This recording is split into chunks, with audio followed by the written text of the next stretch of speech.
They say schools are meant to be safe, a sanctuary where the young are molded, not broken. But what if behind the pastel-painted walls, under the echoes of morning assemblies and hymns, something else lurks, silent, systemic, and sinister? In South Africa, dozens of brutal crimes linked to prestigious schools have surfaced. Murders disguised as suicides, cult initiations masked as traditions, and a network of unspoken rules binding students to codes older and darker than the curriculum. What really happens when loyalty to your school becomes more dangerous than defying it? And the more we uncovered, the more one chilling truth echoed through every whisper and headline.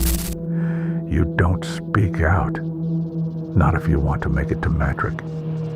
In 2019, a 15-year-old student was found hanging from a belt in his hostel closet. The school called it a tragic suicide. His friends called it a punishment gone too far. And online, people called it a cover-up. He wasn't the only one. South Africa's school culture has always had a duality. On the surface, it is steeped in discipline, honor, and legacy. Names like Grey College, Hilton, Jeppe, and Paul Roos echo with pride. Generations attend the same schools. Brotherhood is celebrated. But underneath, especially in all-boys boarding institutions, a different system thrives. A code of silence. Hazing rituals that would horrify outsiders. Punishments not listed in handbooks. Entire corridors ruled by seniors while staff turn a blind eye. While private schools advertise success and safety, dozens of cases paint another story, a hidden epidemic of brutality in the name of tradition. This is Zen Echoir, true echoes of horror.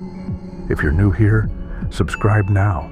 We dive into the darkest corners of true horror, where fact and fear collide. And today, we're about to expose one of the most chilling realities most schools would rather bury. Let's start with St. Michael's High, a well-known private school in the Western Cape. In 2013, 16-year-old MZ was found in the school's rugby locker room after hours. His neck was bruised, and his fingernails had broken, scraped against something. The school's official report claimed accidental asphyxiation due to a prank gone wrong. But the autopsy told a different story. Signs of prolonged trauma, bruising inconsistent with a single event, and traces of a chemical compound often found in cleaning solutions. In his lungs, his death didn't make national headlines. It should have. Why didn't it? Because St. Michael's Board quietly paid off MZ's mother, a settlement for emotional damages. She signed a gag order. Then came the Cravenby case, 2015. A boarding school in the Northern Cape. A freshman named Junaid arrived at the campus infirmary with internal bleeding. The nurse didn't ask questions. She stitched what she could, gave him painkillers, and sent him back to his dorm. 3 days later, Junaid collapsed during morning prayers and died in front of the assembly. The school blamed dehydration. The coroner cited multiple blunt force injuries and anal tearing. It was later revealed that Junaid had been initiated by 5 senior boys using a practice referred to as corridor court, a ritual where freshmen are tried by seniors in the dark and punished with belts, wires, or worse. No charges were filed. The school's internal investigation found no proof of organized abuse. Then there's the case of Emile, a girl at an elite co-ed academy in Gauteng. In 2017, she posted a video on TikTok. It was only 14 seconds long, but what it showed sparked fury and fear. She said, "If anything happens to me, it was Mr. M. He takes photos of us in his office. and he said no one would believe me. She disappeared 2 days later. Her bag was found in a trash bin outside the school's staff quarters. Police searched the grounds. No sign of a meal. Mr. M resigned shortly after. No body was ever recovered. 3 cases, 3 patterns. Alleged abuse by authority or seniors. Institutional cover-up. And most disturbingly, no justice, only silence. These stories didn't just live in the margins of court documents or whispered school corridors. They leaked. And the internet, particularly the South African corners of Reddit, TikTok, and old forums like My Broadband and Zoopy, picked them up like stray puzzle pieces. But here's where the tone shifts from tragic to terrifying.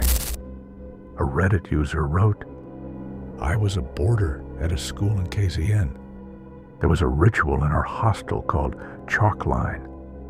You were blindfolded and made to walk along a chalk path in the common room. If you stepped off, they said something would follow you back to your room. I stepped off once. My roommate killed herself the next day. No one ever talked about it again. The post was up for 3 hours. Then it was deleted. No cached version, no screenshots.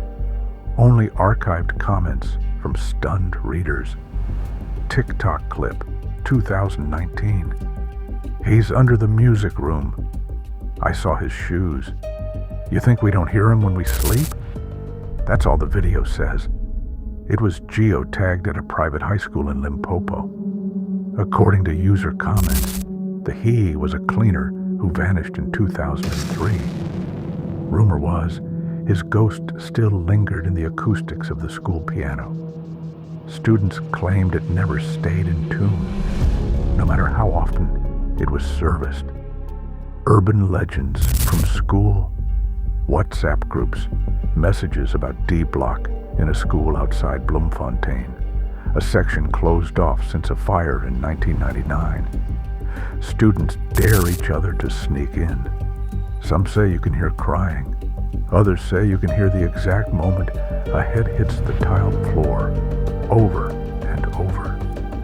In 2007, a boy disappeared there during a scavenger hunt. His phone was found still recording, facing a corner. The last thing heard, footsteps, and a match striking. These aren't just stories. They're echoes, fragments that suggest something deeper than hazing or abuse, something systemic, something old, and something still breathing beneath the surface. What really connects all of this? What binds together brutal initiations, missing children, whispered rituals, and forgotten rooms sealed behind warning signs? Let's trace the rot, starting with the most grounded theory. Theory number 1 is institutionalized hazing culture turned psychotic. South Africa's elite private and semi-private schools often mirrored colonial British systems. Strict hierarchy, unquestioned authority, punishments passed down like legacy furniture. Psychologists have long noted that power without oversight breeds cruelty. But some believe that power wasn't just misused, it was weaponized. Certain prefect groups, especially in boys' schools, operated like miniature mafias. If you were targeted, it wasn't just detention. It was sleep deprivation, public humiliation, even isolation in old storerooms overnight. The most damning clue? An internal report from a former Pietermaritzburg school leaked in 2011 detailed multiple complaints from students who claimed they were forced to harm others or be harmed. The report was never released publicly, but a staff member anonymously confirmed the document existed. Theory number 2 is the occult influence in boarding school subcultures. This may sound absurd until you realize how often it comes up. Multiple schools, especially those founded in the 1800s, have long histories of secret societies. some benign, some symbolic, but some cloaked in ritualistic undertones. One former student of a girls' school in the Western Cape shared, "We weren't allowed to ask why the chapel had mirrors under the pews. They said it was to reflect our sins." In another school near George, multiple students over a decade recalled a game called Summoner. It involved writing a former student's name backward and placing it under your pillow. Those who played said they saw the same woman in their dreams. No eyes, black dress, and always counting. A staff member dismissed it as teen hysteria. But one player was institutionalized after carving numbers into their arms, 1 to 6, over and over. Theory number 3, is this a deliberate cover-up across institutions? Let's connect dots. The same names of former headmasters, pastors, trust fund donors appear across different scandals. Many of them belong to old family networks. Free State, Eastern Cape, Western Cape. In multiple cases where physical abuse or disappearances occurred, no arrests followed. Why? Because the school self-investigated, or worse, the victims were painted as unstable, rebellious, or attention-seeking. In one KwaZulu-Natal case, a girl who alleged a hidden tunnel beneath her school was institutionalized. The school denied any tunnel existed. 5 years later, a pipe burst during renovations. Workers uncovered a sealed stairwell. The discovery was quietly unreported in the press.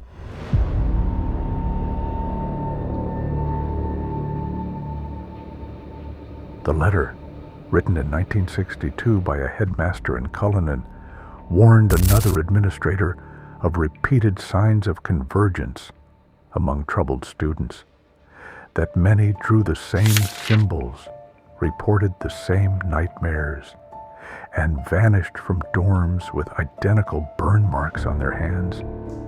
He ended the letter with this line, "We have taught them discipline, but something else is learning through them." The handwriting was verified as real. The headmaster, found dead a year after writing it, suicide, or so the official story says. So what do you believe?